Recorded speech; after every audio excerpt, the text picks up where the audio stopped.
بسم اللہ الرحمن الرحیم۔ آج ہم اسم کے حوالے سے اس کی واحد جمع سیکھیں گے، ٹھیک ہے۔ واحد اسم جو ہوتا ہے گا اس کی جمع کس طرح سے آپ کو پہچان ہوگی کہ عربی میں جمع کی، تو وہ دیکھتے ہیں۔ عربی میں جو واحد اسم ہوتا ہے اس کی دو طرح سے جمع آتی ہیں گی۔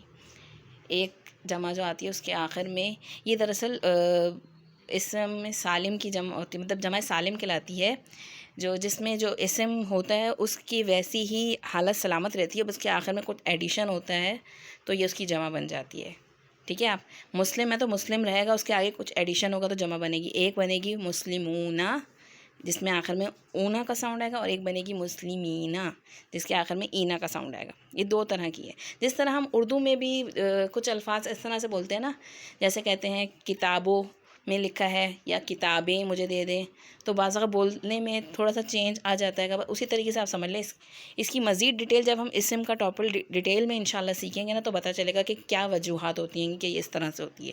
لیکن ابھی ہم شروع میں اسٹارٹنگ میں بیس میں اپنی پہچان بنا رہے ہیں کہ ہمیں جمع کی پہچان کیسے ہوگی، کہ جو واحد اسم جیسے ہوتا ہے وہ اس کی ویسی حالت ہوگی سلامت، تو یہ جمع سالم بنے گی، اور اس کے آخر میں کیا لگ جائے گا، اونا اور اینا۔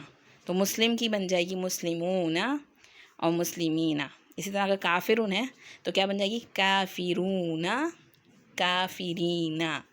آخر میں نون پہ زبر آئے گا، یہ یاد رکھیے گا، ٹھیک ہے۔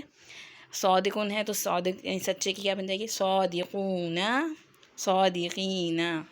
یہ دونوں انداز سے نظر آئے گی آپ کو قرآن مجید میں۔ اسی طرح کاذبون ہے یعنی جھوٹا، تو کاذبونا کاذبینا، جھوٹ بولنے والے، ٹھیک ہے۔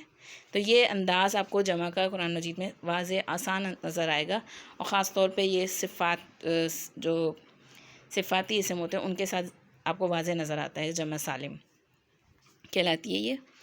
تو آپ نے ان کی پہچان اچھی طرح کر لیں گے تو انشاءاللہ جہاں بھی آئے گا تو آپ کو پتہ چلے گا یہ جمع کا صیغہ ہے، تو اس کا ترجمہ آپ کیا کریں گے، جمع کے ساتھ کریں گے انشاءاللہ تعالیٰ۔